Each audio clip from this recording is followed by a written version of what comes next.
Hi, everybody. I'm pleased to introduce to you tonight Jay Heikes. He comes here from Minneapolis. It's very exciting to have him here. I first became aware of Jay's work when I saw his Civilian series. I was struck by how the work held what I was currently experiencing in the world, an unobtainability and an all-pervasive shape-shifting, but at the same time, the work felt focused and iconic. It kept me captivated without me being able to describe to others what empowered these alchemical wonders. When trying to put together an introduction for tonight's lecture, I kept finding articles and press releases quoting Jay, so I chose two. From a 2017 interview with Ali Biswa, he says, "I've always loved the reminder that the natural world has the upper hand." And from an article in XIBT magazine in 2020 about his exhibition at Federico Schiavo in Milan, if we heed the lessons in pursuing the sublime, where the beauty stands as the sole reason against fully disappearing into the void, I often wonder if the concept of beauty is becoming a thing of the past, where the different sets of conditions made such an embrace possible. Today, Jay will talk about his most current work, his solo exhibition Devolve at Marianne Boesky Gallery in New York City, and Second Wave at Adams and Ullman in Portland, Oregon. Some select past solo exhibitions include the Joslin Art Museum in Omaha, Nebraska, the Berkeley Art Museum and Pacific Film Archive in Berkeley, California, the Aspen Art Museum in Colorado, the Institute of Contemporary Art in Philadelphia, Federico Schiavo Gallery in Milan, Grimm Gallery in Amsterdam, Reserve Amos in Los Angeles, Shane Campbell Gallery in Chicago, and Artist Space in New York. His work was featured in the 2006 Whitney Biennial in New York City. Some other significant past exhibitions were at the Walker Art Center in Minneapolis, Museum of Contemporary Photography in Chicago, the Museum of Contemporary Art and the Renaissance Society in Chicago, MoMA PS1 on Long Island City in New York, the Bronx Museum of Arts, the New Museum of Contemporary Art in New York City, and Tanya Banakdar Gallery in New York City, various small fires, David Kurdansky and Night Gallery in Los Angeles, and Wentrup Gallery in Berlin. In 2017, he did a residency at the prestigious Cincinnati Foundation in Marfa, Texas, and was a recipient of the Pollock Krasner Foundation grant. And in 2016, he received a McKnight Fellowship.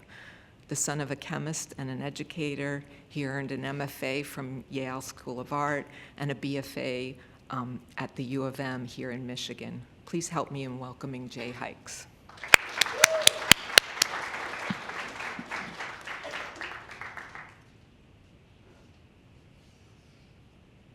Okay, thanks for having me. Thanks to Rebecca for inviting me. It's very special to be here. I'm going to go through my show at Marianne Boesky Gallery first, which is sort of a cautionary tale of a show, because I think it kind of ruined my career for a while. So I'm going to start there, and then we're going to go. This was September 2024 when I did the show, but it was sort of percolating for a while because it was originally a proposal for the Central Park Zoo in Manhattan, and I'll sort of like go through it and you'll see why it kind of ruined things for a little while. So, like I said, this was a proposal for the Central Park Zoo, and I met with the director of the zoo system in New York, and we had a plan to do a series of programming and show a group of sculptures that I had been working on. One of the main ones was this sea lion sculpture that's called Department of Seagulls, which for me was a sculpture about a sort of like strata of the history of materials. So you had the stone, bronze, wood, concrete, fiberglass sort of like strata.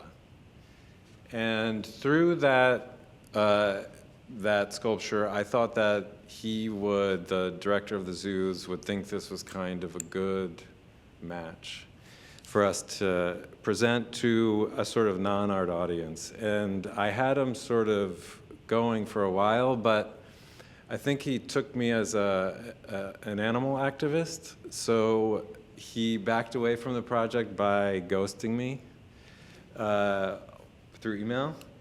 And so at the time, Marianne was fully a part of it and behind it, but it sort of moved into a gallery show that was called Devolve, or became called Devolve, which became sort of my mantra for how to work out work that I thought was becoming too refined. And so this, as you enter Marion Bosque, I don't know if anyone's been to the space, but you kind of come in and there's a room off to the left.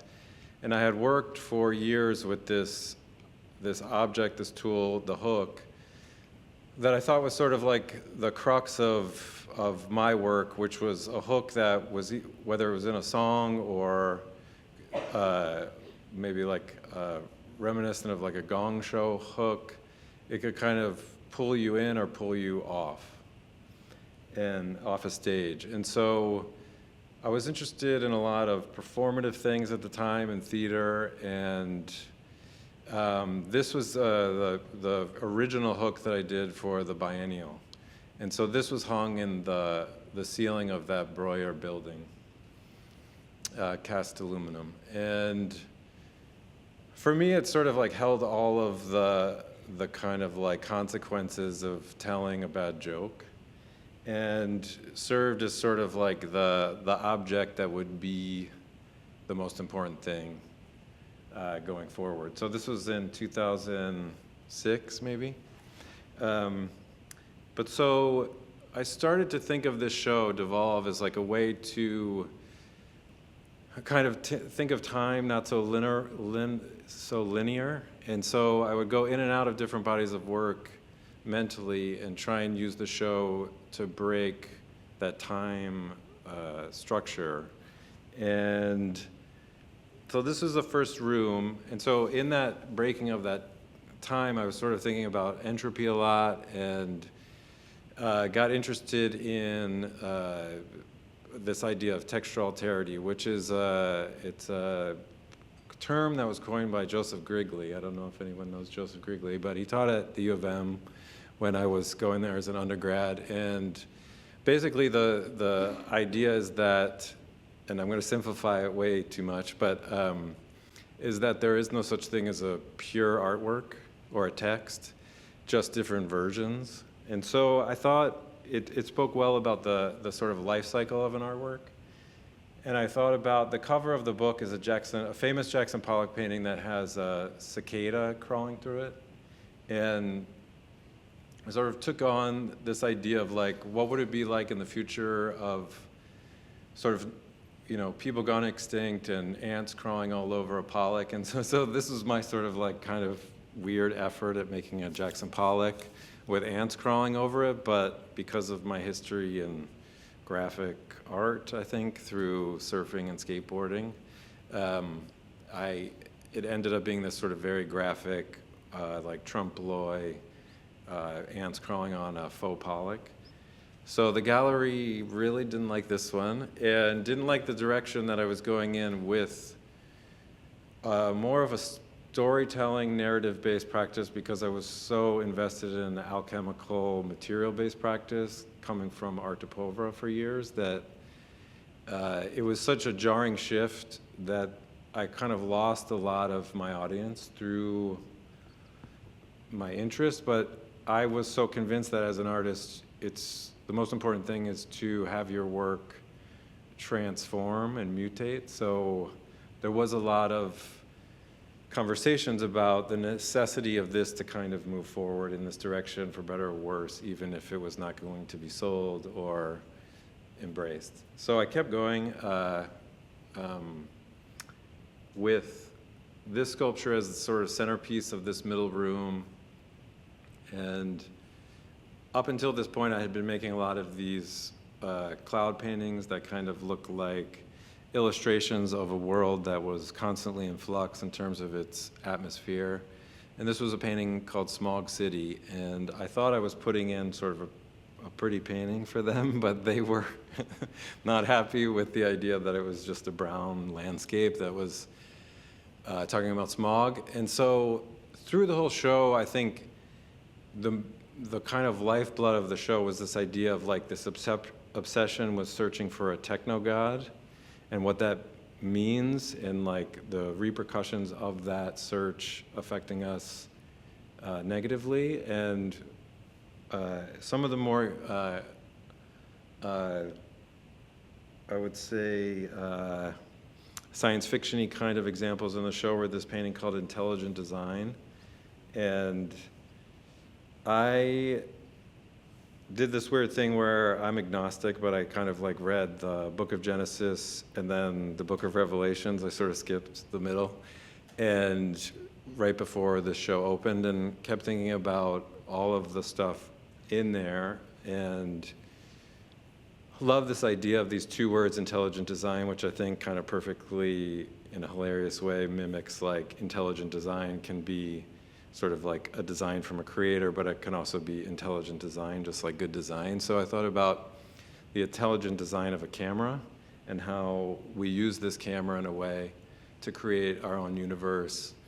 And so there was this painting that kind of like really screamed about sort of image culture and I think lens flare, and that all of that stuff created through a lens flare creates a universe of its own. So when this painting was made in the studio and thinking about the Central Park Zoo and our relationship to animals, and at the time there was a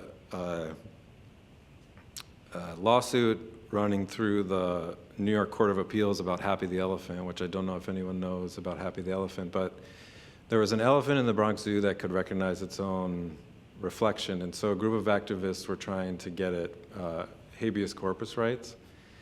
And they lost the appeal 5-2, but the dissent was the most abstract text I've ever read, which basically said that through the lawsuit, the dissenters understood that there could be a future where there would be no subjugation of animals of any kind. So like no pets, no raising livestock to eat, no, just kind of like living amongst wild things. And so I sort of imagined this kind of future, and I think the combination of the sort of techno hell that we were entering, but then also this like alternative idea of like living amongst the wild, it led me into this word devolve, which I thought was so much about pulling my work back from how refined it had become over 25 years and trying to get to a different place that was maybe more like cave person-like or something, which I'll get to because it's not in this show, but through the door, I think that's where I reached the cave person thing in the second show. But once you got to the back room, this was sort of like I would say the death of refinement room, which included this painting called Jägermeister, which is based on, I think people that drink Jägermeister know that this is a kind of like liqueur that's green or has a green bottle, and there's that picture of the deer with antlers with the cross, which comes from the myth of St. Hubert seeing a cross floating in the antlers while hunting, and then moving to a life that was more about preservation of animals and less about hunting. It's been used as the St. Hubert as the patron saint of hunting amongst hunters. But the actual story that's been manipulated over time, the original St. Hubert story, was that he moved away from hunting and wanted to live amongst the wild animals. And I thought so much about the original myth of him seeing this cross and it appearing as the voice of God, and thought about our own technological version of that, which would be night vision goggles, or being able to hunt something with an unrealistic lens on these animals that were about to be shot. And so Jägermeister, that translates to master hunter. So I think, again, that was that like techno hell that we were entering was sort of mimicked in a lot of the things I was thinking about. But there was a religiosity to it all that I had to include, because coming from this kind of scientific background with my dad being a chemist and me being agnostic and questioning spirituality and spiritual things, and not saying I'm not a spiritual person, but there was definitely like just questions that I had that I wanted to kind of search out. And I had made a series of these animal heads. This is my version of an owl that hung in the back space, and the owl being kind of a harbinger of death symbol for a lot of cultures was important for me to have in this room. And it had come from a series of animal heads that I had made. This is a cow and an elephant, made out of pretty crude materials, but I think it started to remind me of like the crude space that I had been in previously. And then on this wall is this piece is called salamander's wool.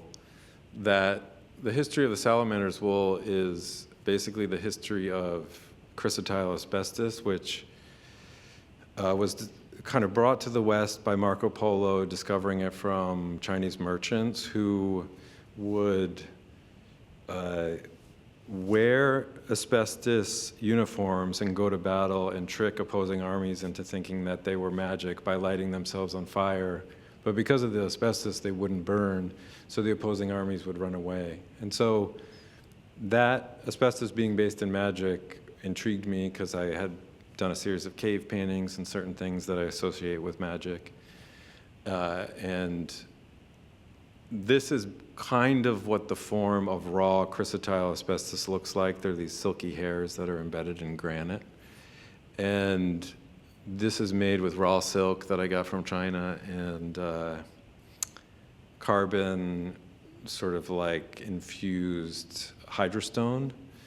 And I thought they made these kind of like beautiful line drawings and paintings, and thought about the term salamander's wool and my relationship to asbestos, because I had always thought it was maybe like a spray or something when I was growing up, and to think that it was just about a fiber that couldn't be broken down in your lungs that would cause mesothelioma was just so fascinating to me, and thought it was like our drive to have it so that we wouldn't burn.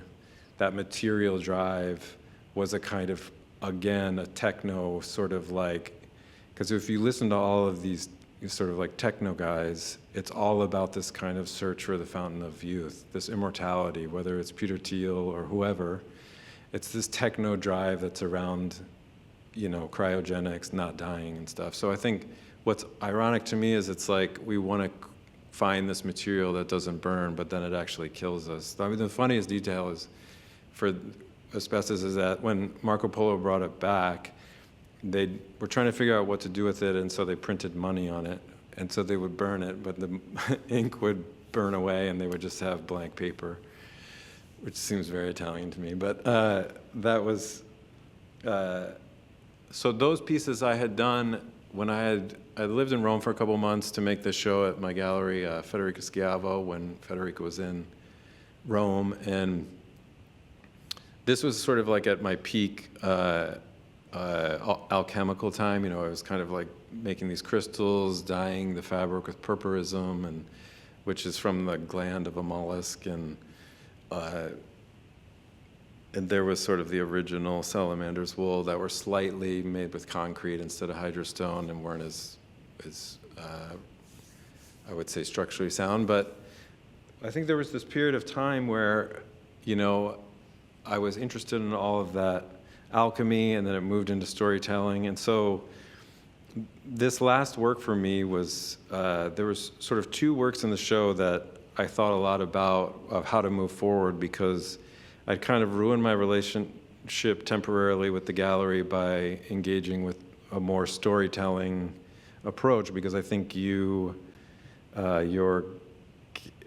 I think people want you to be one thing. They want you to sort of do one thing and be referenceable as one thing, and I want to be a multitude of things. So I made this sort of door that was, I don't have the other piece, but I'll show you this. This door was sort of a reference to I had done a show called Inanimate Life that had a cutout in the wall. And so I kind of thought of this as like, maybe not so much as, it's called Where the Monks Dance, and it was like, not so much as an escape out of this kind of way of thinking, but just like this sort of unknowable space, like the suitcase in the Quentin Tarantino movie Pulp Fiction, when if you've ever seen an actual, in the movie, it just glows, but in actuality, it's just a yellow light bulb in a suitcase, which is kind of a great image. So this was the last piece that you encountered in the show, and then as you were leaving the space, the last thing you saw was hung above the desk, and it was sort of like this weird kind of baby cane that had a dog chew on the sort of like middle part.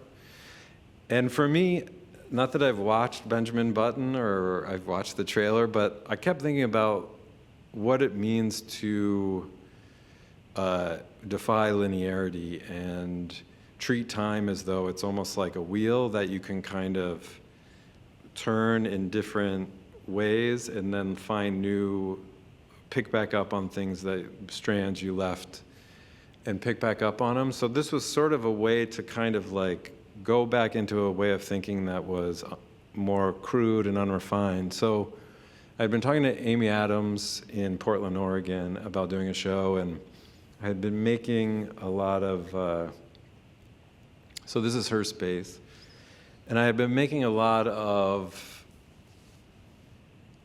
I don't know if I would call them instruments, but sort of sound makers. And I had worked with a sound engineer, and this is where I think the reason I call it second wave, because it was like almost a second chapter. And so I had like taken it to a point of refinement that I felt was getting to be too static. And so this was a way to almost like check back in with some of the things I had been thinking about 20 years ago. So here's one of the Tynes box sound makers, which is a box that I built with glue and sand and different things to create texture, and then different metals that would each create a different sound. And this was a piece of, I'd always been distrustful of my hand, but I started to bring the hand back in, and with the ceramic pieces, make these whistles. So this is a whistle that I had made. I can.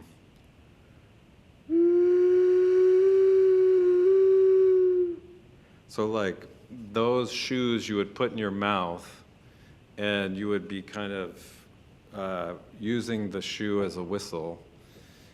They were hung, right when you walked in that first. You can see them on the left there. The thing that was weird about this show is so many people took it as an opportunity to be participatory, which I didn't expect, and no one would blow on things, because I think there was a germaphobe issue, but there was some, like this one, and some of the other whistles were sitting on that piece of road gear next to the television. So this was, and going back to, this was a sculpture that I had made in 2007 maybe. And so I had thought always about creating a language that I could elaborate on. And more I'm seeing that I pick back up on these things, and then they come out in different ways, or now they're activated in a sound sense. like the sound panels that were against the wall that are screens that have oil and different paint, almost as though they're capturing some kind of sound in a space like this, which were very much about when I first started showing. I've always thought of myself as a sculptor, but I dip into painting a lot. And my first entrance into painting was the stupid belief in the death of painting. So the first paintings I had made, in a sense, were these fallen paintings, I would say, that they were painted on steel and they were leaning against the wall as though they had fallen off the wall. And I was influenced by a Douglas Copeland quote from a book called Girlfriend in a Coma that was about, I think it was 10 million pictures falling off of 10 million walls at the beginning of the book as a metaphor, and I just loved that quote. So I think I started with some of these sort of like sculptures and paintings that were kind of dead and trying to rehabilitate themselves into some kind of new space. This was, so on that monitor that was right here, I had taken all of the instruments and I had worked with a sound engineer to record the sounds they were making, and then I fed them through an oscilloscope to capture the sound waves. So this is what the video looked like on this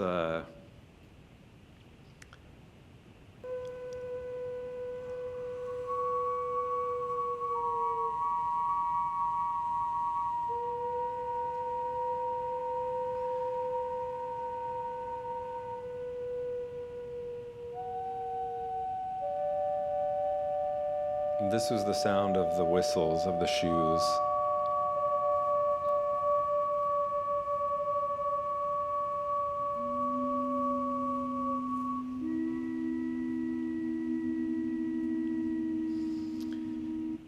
So I kept, and it was also like, obviously nothing really sold out of the show I did in New York, and because of the tense nature of that show,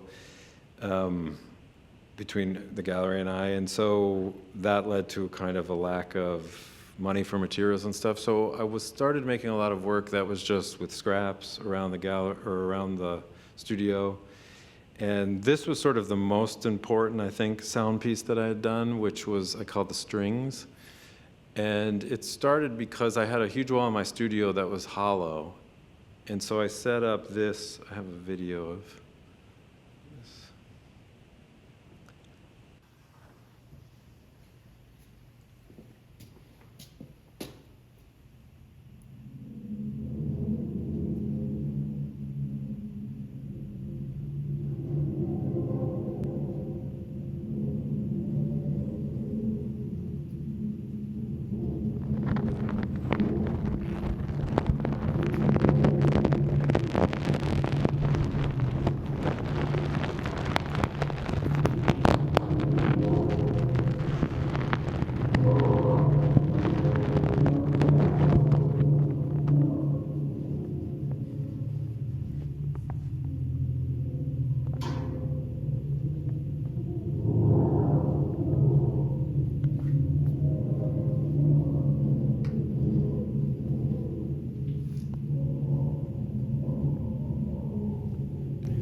So I kind of loved this piece because it was these piano strings, but it was almost as if the wall was talking to me, and there was something so nice about that post moment of that, September New York gallery show leading to nothing, and just being in the studio and having the walls talk to me. It kind of felt like I had come back into my body a little bit, and I wasn't playing the stupid games I had been playing for 5 years or something.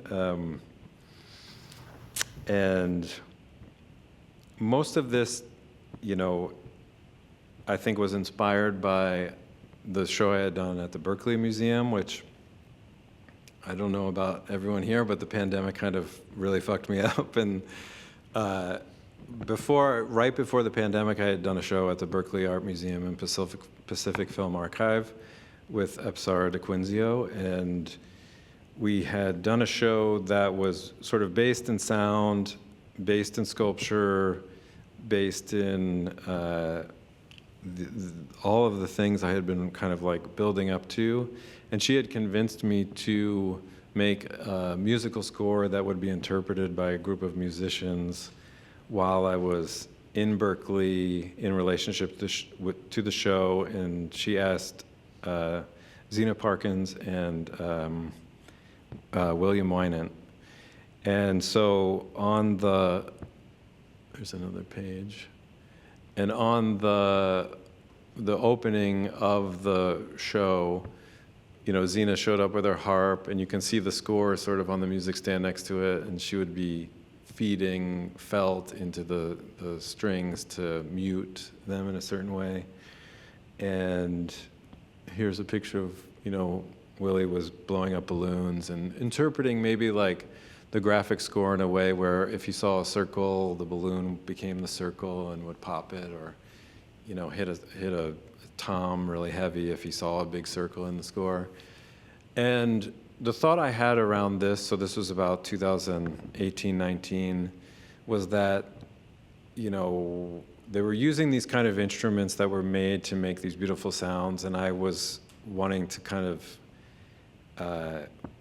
evolve that, but in a more crude way. But then I got thrown off course by the pandemic in this zoo project.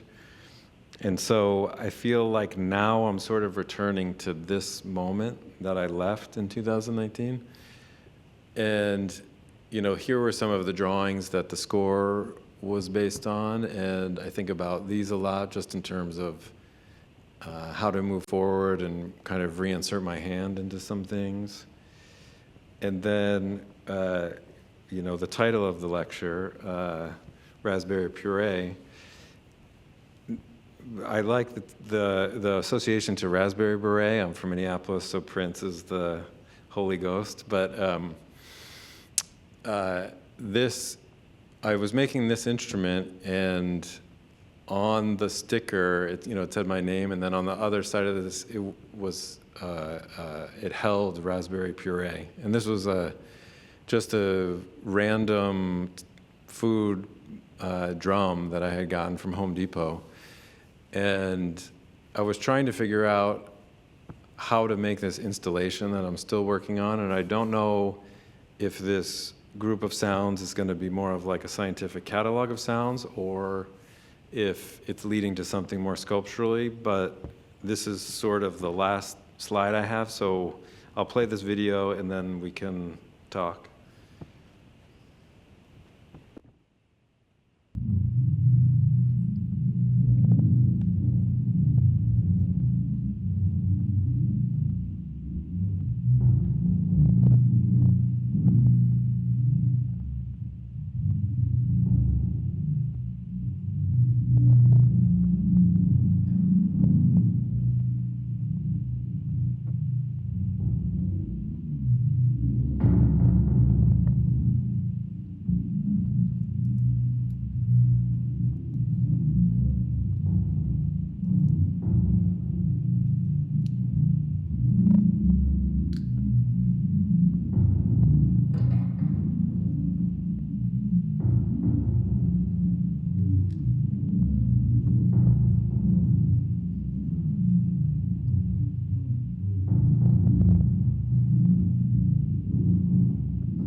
That's it.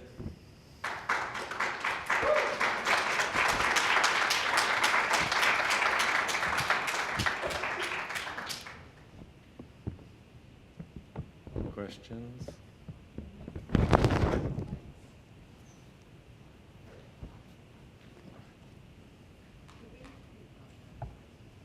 Hi, thank you so much for your lecture. Yeah.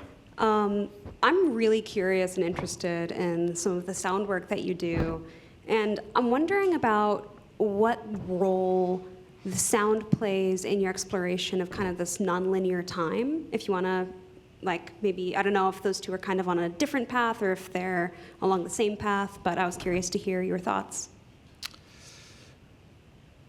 Yeah, I had done a series of sculptures that were basically walls of tools that seemed pretty abstract and about kind of like changing the tools to change the language that you needed to use. And so I had done a lot of misfires of using those tools in a pragmatic way that I don't think led to much.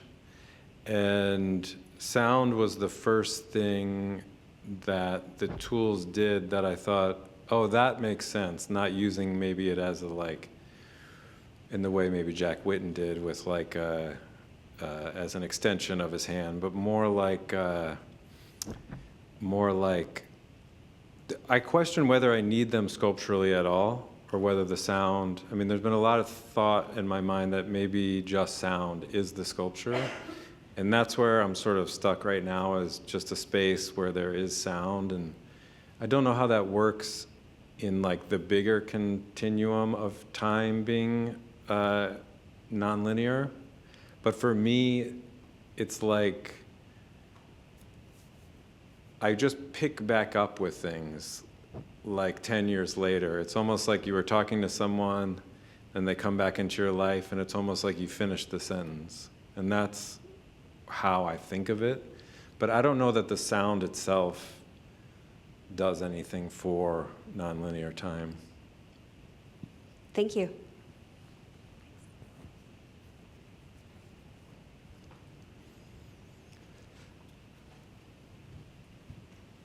Hello. Hey. Thank you. That was fantastic. I loved that. Oh, great. You've sort of sprinkled innuendo as to 5 years of playing silly games or something. I feel, or maybe they weren't silly. I forget what adjective you put onto it. Can you be specific about what that was? I mean, it seems as though it was sort of like the gallery game, right? Or the game of sort of being a selling artist or something. I mean, I'm just interested in sort of hearing that, how you arrived at that withdrawal. Was it sort of imposed or self-imposed in that sense? I mean, I kind of felt like post-pandemic, I had picked up one of those like magic 8 balls, and it was like, you're a different artist now. And so I started to make these representational paintings that I had never made before. And the gallery was like, what are these?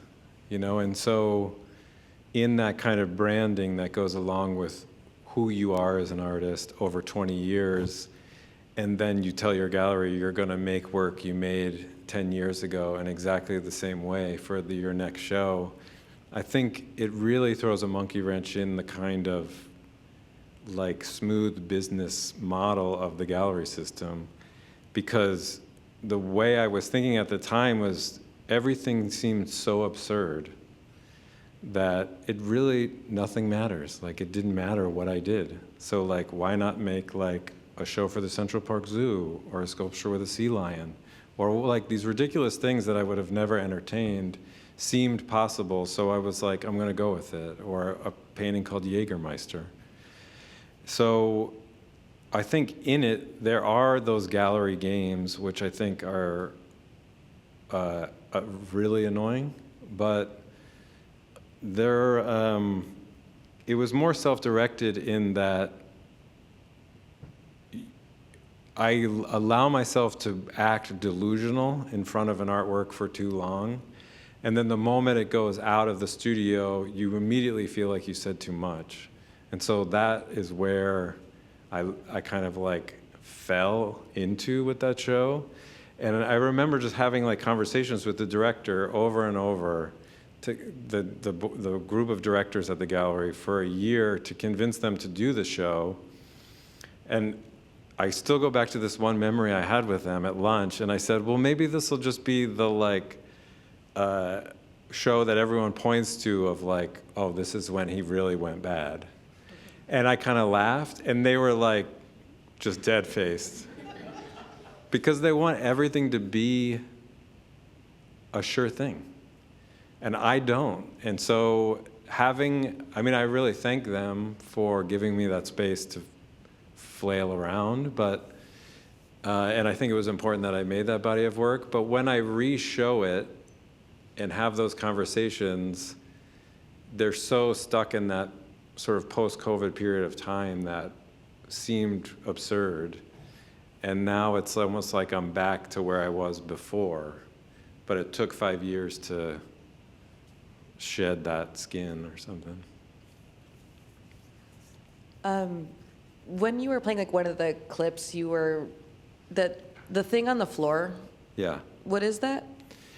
So I thought it was fitting for this time and place because this is all of the 2-inch tape that I recorded as a musician in Ann Arbor when I lived here. So this was from 1993 to 1998, and when I played in bands, we made records, but we were really bad. And it had sat in my basement for that many years, and I thought about throwing it away, but then I thought maybe the most fitting thing would be to have it be able to make a sound from the materiality of it. And then when this opportunity came up, I thought maybe in terms of how I've been thinking about objects and sound, this would be the best place to play it. Like it had taken, 32 years to be an interesting sound. So like all of the songs that I've written are on that 2-inch tape, but now they're just a messy ball of tape.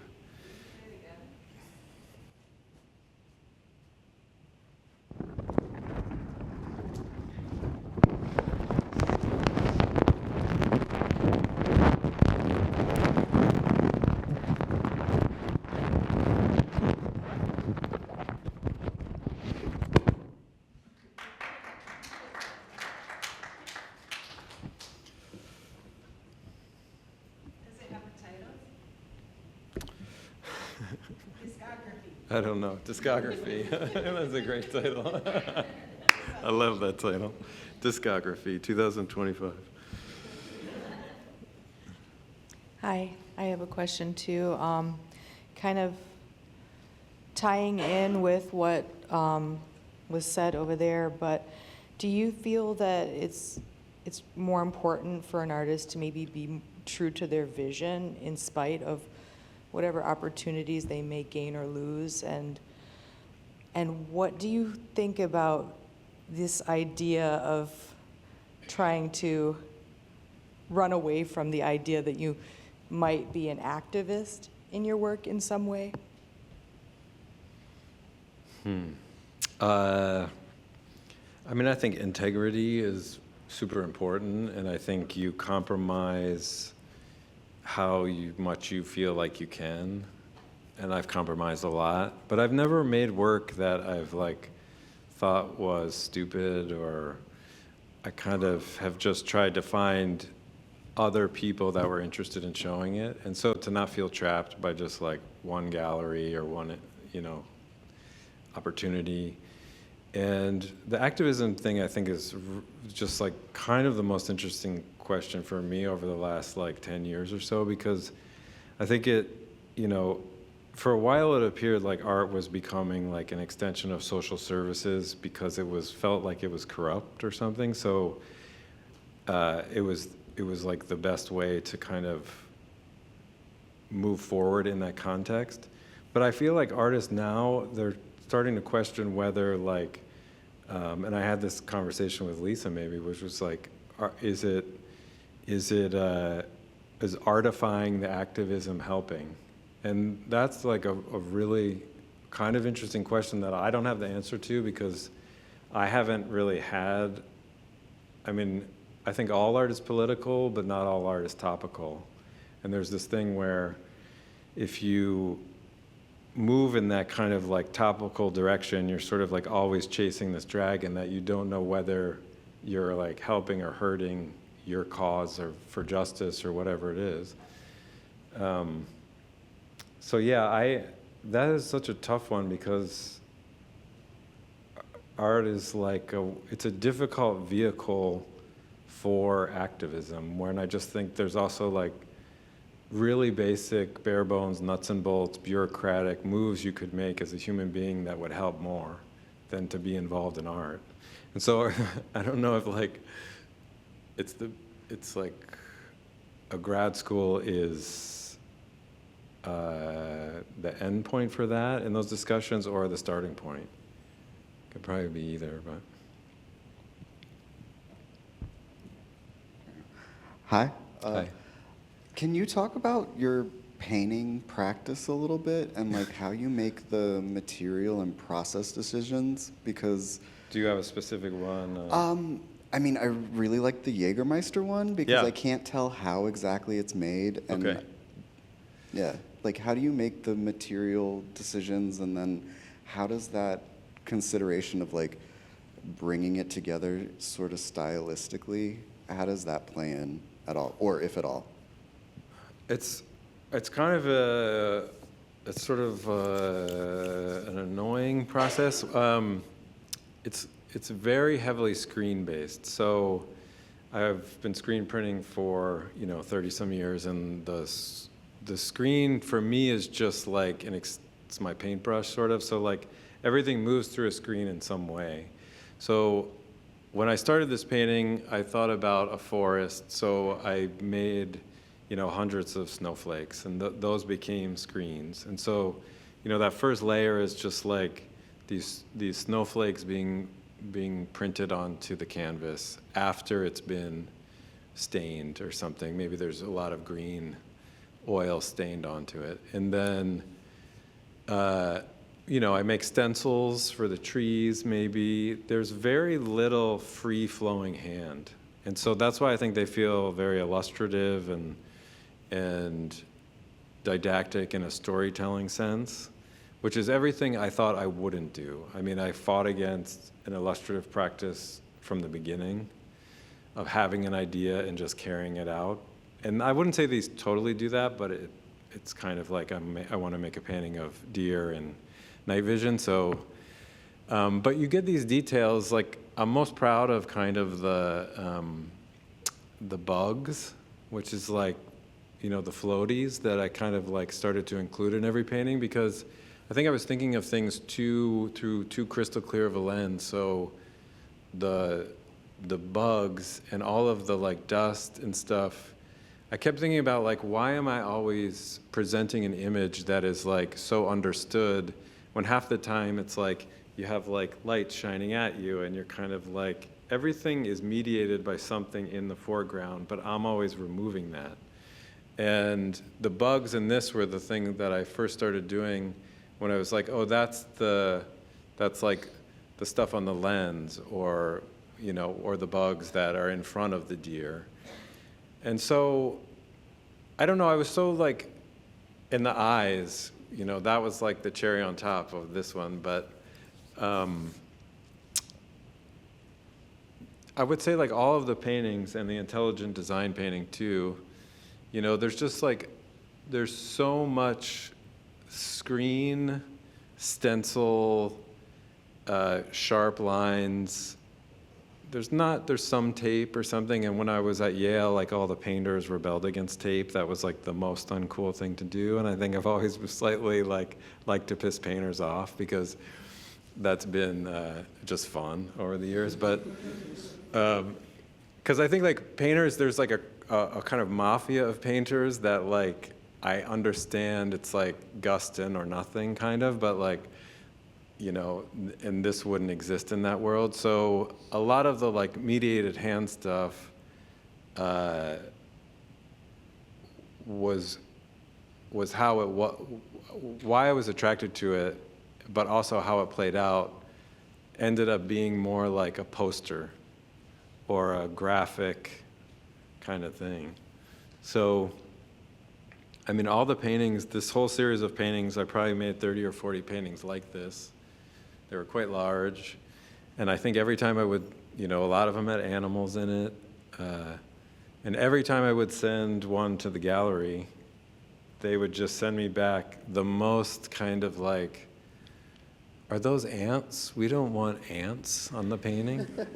And I just thought, like, ants? Like, as far as content goes, ants crawling on a painting don't seem to me to be radical, I don't know, or like off-putting. It's about entropy and the life of an artwork. And, but again, this one was like, there's no drip on this painting. These are all screens of drips. So it's like I would make drips on plastic and then shoot a screen of the drips. So it's almost like, and at the time, which was so funny, was there was a show in Chelsea that was about mostly chimpanzees making Jackson Pollock paintings. And so Jackson Pollock in the sort of AI world would be maybe the easiest thing to replicate. And so I think there was a little bit of that playing into it, was like how I could comment on the replication of artwork and authorship. And so, but then you go to make your own Pollock, and it's like, so not a Pollock, right? It's like, those are amazing paintings because of all of the things that sort of soup that he made through the brush, stick, certain paint, the way they were done.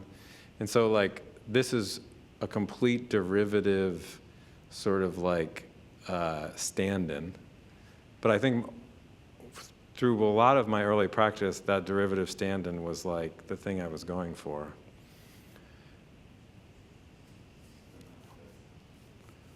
What's that?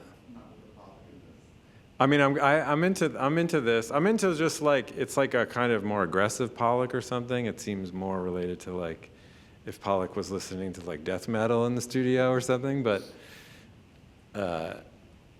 yeah, I loved this show, but it was a definite like ending of a chapter. Can you clarify something before I ask my question? Yeah. You had said that, and you sort of just talked about your earlier practice, and you had said, maybe I heard wrong, that it was sort of more informed by like, when talking about the hook, that maybe it was more informed by like an arte povera kind of notion. Yeah. Is that right that you said that? For sure. Okay. Yeah, I mean, the arte povera, that movement for me is so much about, I don't know if I have, it's so much just about the history of materials and kind of like alchemy and making lesser materials gold in a sense. And so when I was temping at the Walker when I first moved to Minneapolis, one of the first shows I worked on was called Zero to Infinity Arte Povera, and I got to handle all of the sculptures and things. And so someone like Mario Mertz, it's like, clay and glass being kind of like put onto this igloo metal frame. And I think at that time I'd just never seen anything like that. I had never understood art to be able to be sort of like non-traditional materials. And they were all doing it, whether it was Kuhn Ellis using cactuses and like a lot of different things on fire, or Calzolari using refrigeration freezer tank things to literally freeze words on the wall and tobacco leaves. So I think instead of going to the art store, I was going to just out into nature to kind of like gather materials and then seeing what they did as I would combine them. And most of the time, I would get an unexpected thing that I'm surprised lasted as long as it did. But I think I almost had felt duped by the kind of archival, institutional thinking of like, oh, don't use that because it'll disintegrate. But then I would be like staring at a Rauschenberg cardboard piece that's like 75 years old thinking, I don't know, that looks kind of amazing. So I think that was the material thing with Arte Povera. And plus I had a gallery in Italy, so like from very early on in 2008, and I had been there about a dozen times, and so every time I would go, it was like another Italian artist I'd be exposed to and understand, and I really think through that mindset of arte povera. It's just like, stop trying to plan it ahead and just like see what you find and then how you can juxtapose it with something else. Well, thank you. Considering arte povera, and I guess like, I don't know, maybe a strange segue into like a fluxus notion, which maybe is like more of like a boys' node or something. And your gallery saying, you know, essentially whether they said it outright or not explicitly that we don't like this narrative stuff, right? How do you contend with sort of, I think that there's like a self-mythologizing that occurs, even in terms of, even in rejecting sort of the artifice of it, you know? How do you contend with that yourself? And how do you know, I guess I also am interested in the cloud paintings, and considering that, you know, I feel like you come back to things. What's the day that you come back to the cloud paintings and you don't feel like it's a game anymore? I don't know if that's too much, sorry. No. The self-mythologizing, I think it comes from just the feeling that, maybe it's embarrassing to say, but I feel like I remind them of an artist that they wanted to have to start showing art. So it's like I'm a weird kind of marker in time for them to be like, that's what we want our artists to be, but we can't have all of our artists be that. So I'm the one that, you know, oh, don't worry, it's okay, you can stick around even though we can't sell your work. And I'm just sort of like, I know, but I need a livelihood, and it's hard to be the like holder of the torch of integrity, but not be able to pay studio rent or even your, you know, any kind of rent. So I think that is a weird situation, but that's with the main gallery in New York, where there is a lot of different kinds of galleries and a lot of different people. And because I've worked with Marianne for so long, probably 20 years now, going on 20 years, you know, I went into that kind of like Chelsea art world pretty quickly, and I missed out on maybe all of the like things that would hold that integrity so carefully or something. So, because it's like you started to make compromises to maybe, oh, I'll make a work slightly more decorative or something for this opportunity, and you know, it's like a slippery slope, and then all of a sudden you're making like fluffy cloud paintings. And but I love those paintings, and for a different reason, but I'm sure I'll make more of them. But I would say that the gallery like represents about maybe 2% of what I make. And so that's another thing as an artist you have to contend with, is that you might be misrepresented by the world of the artist you actually are. And I think it's very rare for a gallery to represent the entirety of you. So you kind of have to take what you can get with the people you're working with, because I really love them, and I think that they do a great job promoting that 2% of my work. But obviously for all of us, the ideal would be to have a gallery that represents the entirety of you and tells your whole arc. It just is maybe not realistic or rare.